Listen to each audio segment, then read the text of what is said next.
जी अस्सलाम वालेकुम। हमने लास्ट पार्ट में एक्टिवेशन के बारे में पढ़ लिया था कि फैटी एसिड की ऑक्सीडेशन एक्टिवेशन कैसे होती है ऑक्सीडेशन करवाने के लिए। सही है। अब हम बेसिकली पढ़ते हैं कि ऑक्सीडेशन परफॉर्म कैसे होती है। जैसे कि हमने आपको पहले बताया था कि फैटी एसाइल को ये हमारी मैट्रिक्स के अंदर एंटर हो गया है और अब इस फैटी एसाइल को ए को डिफरेंट स्टेप्स के ज़रिए किसके अंदर कन्वर्ट करना है, एसिटाइल को ए के अंदर कन्वर्ट करना है। अब ये एसिटाइल को ए जब बन जाएगा तो हमारे पास ये एसिटाइल को ए किसके अंदर चले जाएगा, किसके अंदर चला जाएगा, सिट्रिक एसिड साइकिल के अंदर चला जाएगा और वहाँ पर हमारी एटीपी की प्रोडक्शन करवाएगा, सिट्रिक एसिड साइकिल के अंदर जाएगा। सही है। अब ये इसके कुछ स्टेप्स हैं फैटी एसाइल को ए को एसिटाइल को ए के अंदर कन्वर्ट करने के लिए मेनली 4 स्टेप्स परफॉर्म होते हैं। नंबर 1 इज़ ऑक्सीडेशन, फिर हाइड्रेशन, ऑक्सीडेशन फिर दोबारा आएगा और फिर थायोलिसिस। ऑक्सीडेशन के अंदर क्या होता है, जैसे कि आपको पता है कि ऑक्सीडेशन का मतलब क्या होता है, या तो उसके अंदर ऑक्सीजन ऐड हो, ऑक्सीजन की एडिशन हो उसके अंदर, या फिर हाइड्रोजन की रिमूवल हो, हाइड्रोजन की रिमूवल हो और या फिर इलेक्ट्रॉन्स की रिमूवल हो। सही है। ये ऑक्सीडेशन कहलाता है। सही है। इसके बाद हाइड्रेशन क्या है, हाइड्रेशन अगर हम किसी भी मॉलिक्यूल के अंदर वाटर की एडिशन कर रहे हैं तो वो क्या कहलाएगा, हाइड्रेशन कहलाएगा। उसके बाद दोबारा ऑक्सीडेशन का प्रोसेस परफॉर्म होगा और फिर आखिर में क्या होगा, थायोलिसिस हो जाएगी। थायोलिसिस मतलब क्लीवेज हो जाएगी उसकी। अब वो मॉलिक्यूल दो मॉलिक्यूल्स के अंदर डिवाइड हो जाएगा। सही है। अब इस फैटी एसिड की ऑक्सीडेशन को देखने के लिए हम एक एग्जांपल देखते हैं कि एक हमारे पास मॉलिक्यूल होता है पाल्मेटिक एसिड जो कि 16 कार्बन पर कंसिस्ट करता है। सही है। यह हमारे पास आ गया पाल्मेटिक एसिड, इसको ऐसे कर लेता है, यह आ गया हमारे पास पाल्मेटिक एसिड। सही है। अब इस पाल्मेटिक एसिड की हमारे पास क्या हुआ, ये फर्स्ट स्टेप है जो पहले परफॉर्म किया था कि कोएंजाइम ए के साथ जाकर मिलेगा। अब ये क्या बना गया, ये क्या बन गया हमारे पास, पाल्मेटाइल को ए, पाल्मेटाइल को ए बन गया और ये किसके अंदर एंटर हो गया, हमारे पास हो गया है ये मैट्रिक्स के अंदर, माइटोकॉन्ड्रियल मैट्रिक्स के अंदर इंटर हो गया ये। अब सबसे फर्स्ट स्टेप क्या आएगा हमारे पास, ऑक्सीडेशन। अब हमने आपको क्या बताया था कि ऑक्सीडेशन कौन सा प्रोसेस होगा, या तो ऑक्सीजन की एडिशन होगी या हाइड्रोजन की रिमूवल या फिर क्या होगा, इलेक्ट्रॉन्स की रिमूवल होगा। सही है। अब इसके अंदर क्या होगा, इस पाल्मेटिक एसिड के अंदर से 2 हाइड्रोजन क्या हो जाएंगे, रिमूव हो जाएंगे, 2 हाइड्रोजन रिमूव हो जाएंगे और हमारा ऑक्सीडेशन का प्रोसेस परफॉर्म हो जाएगा। 2 हाइड्रोजन एक कौन से कार्बन से, हमने जो इधर देखा है कि बीटा ऑक्सीडेशन हो रही है ना यहाँ पर, तो इसका बीटा ऑक्सीडेशन का क्या मतलब है कि बीटा कार्बन पे ऑक्सीडेशन हो रही है। नंबर 1 कार्बन, ये पूरा कार्बोक्सिल वो कहते हैं वाला वो आ गया, कोएंजाइम ए आ गया है पूरा। सही है। इसके बाद ये क्या होगा, नंबर फर्स्ट कार्बन क्या होगा, अल्फा कार्बन। अल्फा कार्बन के बिल्कुल बराबर वाले कार्बन कहलाएगा बीटा कार्बन। अब इस बीटा कार्बन की क्या होगी, ऑक्सीडेशन होगी। सबसे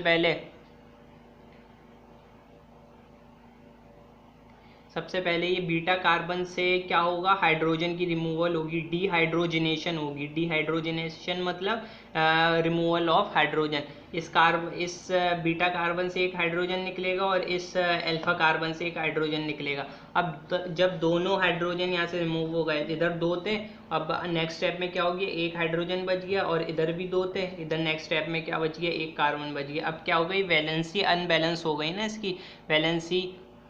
अब इस वैलेंसी को पूरा करने के लिए इधर क्या आ जाएगा, एक डबल बॉन्ड क्रिएट हो जाएगा, डबल बॉन्ड क्रिएट हो जाएगा। और ये जो पूरा ऑक्सीडेशन का प्रोसेस है ये कौन से एंजाइम के थ्रू हो रहा है, डिहाइड्रोजनेस एंजाइम। जाहिर सी बात है क्योंकि डिहाइड्रोजनेशन हो रही है ना, तो डिहाइड्रोजनेस एंजाइम आएगा। और अगर मोर स्पेसिफिक बात करें तो कौन सा एंजाइम आएगा, एसाइल कोए डिहाइड्रोजनेस, क्योंकि फैटी एसाइल कोई की डिहाइड्रोजनेशन हो रही है ना, तो फैटी एसाइल को डिहाइड्रोजनेस एंजाइम इस पर आके एक्ट करेगा और इससे हाइड्रोजन रिमूव करवा देगा।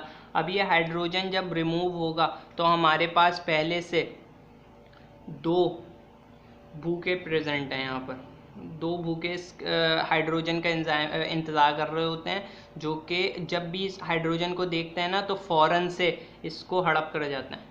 सही है। एक तो आ गया हमारे पास FAD, इसके बाद क्या आएगा NAD। अब इस ऑक्सीडेशन जो पहले फर्स्ट ऑक्सीडेशन जो होगी उस पर कौन सा एंजाइम, उस पर उस वो हाइड्रोजन किसके पास जाएगा, सबसे पहले FAD के पास जाएगा। NAD के पास वो उससे ज़्यादा भूखा है, वो उसको लेने ही नहीं देगा वो NAD को, वो हाइड्रोजन। अब FAD के पास जब ये दो हाइड्रोजन मॉलिक्यूल आएंगे तो ये किसके अंदर कन्वर्ट हो जाएगा, FADH2। FADH2 के अंदर एंटर होगा और कहाँ पर चले जाएगा, इलेक्ट्रॉन ट्रांसपोर्ट चेन के अंदर। इलेक्ट्रॉन ट्रांसपोर्ट चेन के अंदर जाके ATP की प्रोडक्शन करवाएगा। सही है। अब इसके बाद नेक्स्ट भूखा कौन सा हैगा, NAD। अभी वो थोड़ा इंतज़ार करेगा। अभी उसके बाद कौन सा फैटी कौन सा स्टेप आ जाएगा, ऑक्सीडेशन के बाद हाइड्रेशन आ जाएगा। हम यहाँ तक पहुँच गए थे। सही है। अब इसके बाद हाइड्रेशन का स्टेप आएगा। हाइड्रेशन को मैंने क्या बताया था आपको, एडिशन ऑफ वाटर होगी उस मॉलिक्यूल के अंदर। इसके अंदर भी यही होगा कि वो कहते हैं H2O ग्रुप, H2O वाटर उसके अंदर जाके ऐड हो जाएगा और बीटा कार्बन के साथ कौन सा मॉलिक्यूल जाके कंबाइन हो जाएगा, हाइड्रोक्सिल ग्रुप जाके कंबाइन हो जाएगा, OH ग्रुप जाके कंबाइन हो जाएगा और अल्फा कार्बन के साथ क्या लग जाएगा, जाके हाइड्रोजन। अब जो ये बॉन्ड बना था, डबल बॉन्ड जो बना था, वो वैलेंसी पूरी होने की वजह से क्या हो जाएगा, ब्रेक हो जाएगा, टूट जाएगा। सही है। अब ये जो प्रोसेस है वो कौन सा एंजाइम परफॉर्म करवाता है, वो परफॉर्म करवाता है एनोइल CoA हाइड्रेटेज। एनोइल CoA हाइड्रेटेज, क्योंकि हाइड्रेशन हो रही है तो हाइड्रेटेज एंजाइम आएगा, दैट सी बात है। सही है। अब थर्ड स्टेप हमारे पास दोबारा क्या आ गया, ऑक्सीडेशन का स्टेप आ गया। अब इस ऑक्सीडेशन के स्टेप के अंदर क्या होगा, दोबारा से हाइड्रोजन की रिमूवल होगी, डिहाइड्रोजनेशन का स्टेप होगा इसके अंदर। डिहाइड्रोजनेशन का स्टेप कैसे होगा, ये दोनों जो बीटा कार्बन पे दो हाइड्रोजन जो बने हुए हैं ना, ये दोनों हाइड्रोजन क्या हो जाएंगे, रिमूव हो जाएंगे। OH ग्रुप के साथ जो हाइड्रोजन है और इसके बराबर वाला जो हाइड्रोजन है, ये दोनों आपस में रिमूव हो गए और जो हमारे पास दूसरा भूखा प्रेजेंट था यहाँ पर, इससे जाकर मिल गया और क्या बना लिया इसने, NADH2 बना लिया। जैसे कि FADH2 इलेक्ट्रॉन ट्रांसपोर्ट चेन के अंदर गया था, तो ये भी इलेक्ट्रॉन ट्रांसपोर्ट चेन के अंदर जाएगा और ATP की प्रोडक्शन करवाएगा। सही है। अब हम कहाँ तक पहुँच गए, हाइड्रोजन दोनों रिमूव हो गए, ऑक्सीजन अकेला रह गया। अब ऑक्सीजन क्या करे, वैलेंसी तो इसकी पूरी नहीं हो रही, तो ये क्या करेगा, डबल बॉन्ड बनवा लेगा अपने अंदर। अब ये पूरा ये वाला ऑक्सीडेशन का जो सेकंड नंबर पे जो ऑक्सीडेशन हो रही है, ये कौन सा एंजाइम परफॉर्म करवाएगा, ये एंजाइम होगा हाइड्रोक्सी एसाइल CoA डिहाइड्रोजनेज। लंबा सा नाम है थोड़ा, हाइड्रोक्सी एसाइल CoA डिहाइड्रोजनेज, ये याद रखिएगा। अगर खाली डिहाइड्रोजनेज एंजाइम याद रख लें तो ये भी काफ़ी है, क्योंकि डिहाइड्रोजनेज क्यों कह रहे हैं हम, क्योंकि इधर से हाइड्रोजन की रिमूवल हो रही है और NAD किसके अंदर कन्वर्ट हो गया, NADH2 के अंदर कन्वर्ट हो गया। सही है। अब लास्ट हमारे पास है थायोलिसिस। थायोलिसिस के अंदर क्या होगा, थायोलिसिस के अंदर ये होगा कि हमारा जो ये पूरा कंपाउंड बना, पूरा जो ये कंपाउंड बना, तो फिर इस कंपाउंड की क्या होगी, ब्रेक डाउन हो जाएगी। ये अल्फा कार्बन से ये कंपाउंड ब्रेक हुआ। अब इसके साथ साथ इधर से दूसरा कोएंजाइम A आएगा, कोएंजाइम A ये आएगा और किसके साथ जाके मिल जाएगा, इस अल्फा कार्बन से जो ये ब्रेक हुआ ना कंपाउंड, इधर इसके साथ जाके मिल गया और ये पूरा कंपाउंड अलग हो गया in the form of acetyl CoA। जो हमें चाहिए था वो एसिटाइल CoA एक हमें मिल गया, एसिटाइल CoA अब हमें ये मिल गया ना, ये फैटी एसाइल CoA किसके अंदर कन्वर्ट होगा, एसिटाइल CoA के अंदर। अब इधर भी यही हुआ है कि फैटी एसाइल CoA जो हमारा पाल्मेटिक एसिड था वो CoA के अंदर कन्वर्ट हुआ और क्या बन गया, एसिटाइल CoA बन गया और हमारे पास क्या बच गया, हमारे पास ये मिथियोनाइल CoA बच गया। अब ये जो 14 कार्बन पूरी चेन बची है ये दोबारा 4 स्टेप से गुजरेगी, और ये जब तक परफॉर्म किया जाता रहेगा, ये स्टेप जब तक परफॉर्म करता रहेगा, ये माइटोकॉन्ड्रिया स्टेप, जब तक सारे के सारे कार्बन एसिटाइल कोई के अंदर पूरे फैटी एसिड एसिटाइल कोई के अंदर कन्वर्ट ना हो जाएं। सही है।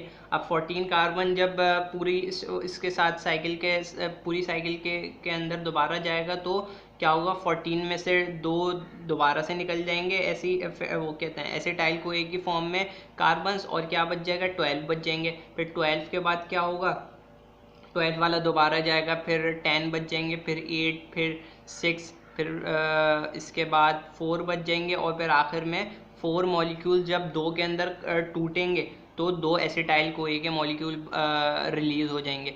सही है। अब इसके अंदर अगर हम स्टेप्स देखें कि 16 कार्बन को ब्रेक एसिटाइल को ए के अंदर कन्वर्ट करने के लिए कितने हमें स्टेप्स रिक्वायर होंगे, कितने बार हमें इस साइकिल को परफॉर्म करना पड़ेगा। तो ये स्टेप्स एक फॉर्मूले के ज़रिए डिटरमाइन किए जाते हैं, जिसमें हम क्या करते हैं, जितने कार्बन्स की चेन होती है ना फैटी एसिड की, उसे डिवाइड करवा देते हैं 2 से। सही है। अगर हमारे पास 16 कार्बन की चेन थी तो हमने 2 से डिवाइड करवा दिया, और 16 में से 2 गया, हमारे पास क्या बचा, 8 बचा, और हम 8 को किससे माइनस कर देंगे, 1 से माइनस कर देंगे। 8 को हमें जो भी आंसर आया उसको हमें माइनस करना है 1 से। सही है। तो हमारी क्या हो जाएगी, जो हमें जितनी साइकिल्स हमारी इसके अंदर परफॉर्म हो रही हैं वो हम डिटरमाइन कर सकते हैं। अगर हमारे पास 14 कार्बन की चेन थी, हमने 14 को डिवाइड किया 2 से, तो हमारे पास क्या बचा, 7 बचा। इसके बाद 14 को 7 बचा, और फिर हमने 1 से माइनस किया, तो क्या हमारे पास कितनी साइकिल्स परफॉर्म होंगी, इसकी 6 साइकिल्स परफॉर्म होंगी। अब ये तो ऑक्सीडेशन हो गई बीटा ऑक्सीडेशन हो गई किसकी, इवन कार्बन्स की। इवन कार्बन जो फैटी एसिड के अंदर प्रेजेंट हैं उनकी ऑक्सीडेशन हो गई। अगर कोई odd number of carbons fatty acid के अंदर प्रेजेंट होंगे तो उसकी ऑक्सीडेशन कैसे होगी, जैसे कि अगर 15, 13, 11 इस तरह के कार्बन चेन अगर फैटी एसिड के अंदर प्रेजेंट होगी तो इसकी ऑक्सीडेशन कैसे होगी। पूरा स्टेप वैसे ही होगा। जब जैसे 15 अगर कार्बन है तो फिर 2 एसिटाइल कोई की फॉर्म में कार्बन निकल जाएंगे, और 13 बच जाएंगे। फिर 13 का पूरे स्टेप चलेगा, सारे इनके यही वाले स्टेप्स, और फिर कितने बच जाएंगे, 11 बच जाएंगे। फिर इसके बाद कितने बच जाएंगे, 9 बच जाएंगे। फिर 9 से कितने बच गए, 9 के बाद कितने बच जाएंगे, 7 बच जाएंगे। 7 से 5 बच जाएंगे। अब जब 5 बच जाएंगे तो अगर इसकी फर्दर अगर हम एसिटाइल को निकालें तो हमारे पास कितने बचेंगे, 3 कार्बन बचेंगे। अब 3 को फर्दर अगर हम थायोलिसिस करें तो फिर 3 कार्बन की क्या थायोलिसिस होगी, हमने तो पढ़ा था कि अगर जब थायलिसिस होगी 4 कार्बन आखिर में बच जाएंगे तो 4 कार्बन की थायलिसिस होगी और 2 एसिटाइल कोई के मॉलिक्यूल्स हमें मिल जाएंगे, लेकिन इसके अंदर तो 5 बन रहे हैं। अब 5 के अंदर क्या होगा, ये 5 कार्बन वाला मॉलिक्यूल 5 कार्बन वाला फैटी एसिड ब्रेक डाउन होगा और एक 3 कार्बन वाला मॉलिक्यूल बनाएगा और एक 2 कार्बन वाला मॉलिक्यूल बनाएगा। 3 कार्बन वाला मॉलिक्यूल क्या कहलाएगा, प्रोपेनाइल को ए बन गया। अब ये 2 कार्बन वाला मॉलिक्यूल जो बना वो क्या कहलाएगा, एसिटाइल को ए। सही है। इसके अंदर आखिर में क्या बनेगा, एक एसिटाइल को ए बनेगा। सही है। अब ये 3 कार्बन वाला जो प्रोपेनाइल को ए बना, ये फर्दर डिफरेंट स्टेप्स के ज़रिए किसके अंदर कन्वर्ट हो जाएगा, सक्सीनेट के अंदर कन्वर्ट होगा। और आपको पता है कि सक्सीनेट जो है वो हमारी सिट्रिक एसिड साइकिल का इंटरमीडिएटरी पार्ट है, और वो किसके अंदर कन्वर्ट हो चले जाएगा, सिट्रिक एसिड साइकिल के अंदर। इस तरह से हमारी ऑड और even number of fatty acid की क्या हो जाएगी, बीटा ऑक्सीडेशन हो जाएगी। अब हम देखते हैं कि ये जो पूरी साइकिल जो परफॉर्म हुई है, जिसे हमने एग्जाम्पल के भी ज़रिए पढ़ा 16 कार्बन चेन के ज़रिए, तो उसके अंदर एटीपी कितने प्रोड्यूस होते हैं। अगर हम एटीपी की प्रोडक्शन की बात करें तो अगर हम एटीपीज़ की बात करें कि इसके अंदर कितने एटीपीज़ प्रोड्यूस हुए, तो एसिटाइल एसिटाइल कोए के अंदर हम देखें अगर कितने एटीपीज प्रोड्यूस हुए तो 8 एसिटाइल कोए बने थे ना हमारे इस पूरे स्टेप्स के अंदर, सारी पूरी साइकिल के अंदर। सही है। तो एक एसिटाइल को के अंदर कितने एटीपीज बनते हैं? 10 एटीपीज बनते हैं। तो टोटल 8 के अंदर से कितने हो जाएंगे? 80 हो जाएंगे। सही है। इसके बाद हमारी क्या आ गई? FADH2 बने थे ना हमारे। FADH2 कितने बने थे? 7 बने थे। एक FADH2 कितने एक FADH2 कितने एटीपी प्रोड्यूस करता है? 2.5 एटीपीज प्रोड्यूस करता है। और 7 एटीपीज बने तो इसको 7 से मल्टीप्लाई कर देंगे। सही है। अब नेक्स्ट हमारे पास है NADH। NADH के अंदर कितने एटीपीज बनते हैं हमारे? 1.5 एटीपीज बनते हैं। और अगर हम 7 से मल्टीप्लाई करते हैं, क्योंकि 7 एटीपीज बन रहे थे पूरी साइकिल के अंदर, तो जो टोटल एटीपीज बनेंगे वो हमारे पास होंगे 108। 108 एटीपीज टोटल हमारे बनेंगे। सही है। अब अगर आपको मालूम हो कि हमने जब ये साइकिल स्टार्ट की थी तो शुरू में हमारे 2 एटीपीज खर्च भी हुए थे। कब खर्च हुए थे? एक्टिवेशन के वक्त, जब हम उसकी एक्टिवेशन करवा रहे थे फैटी एसिड की। तो टोटल जो हमारे एटीपीज प्रोड्यूस होंगे by the oxidation of palmitic acid कितने होंगे? 106 एटीपीज प्रोड्यूस होंगे। सही है। अब ये हो गई बात लॉन्ग चेन फैटी एसिड की ऑक्सीडेशन की। अब हम नेक्स्ट पार्ट में इसके क्या हम डिस्कस करेंगे?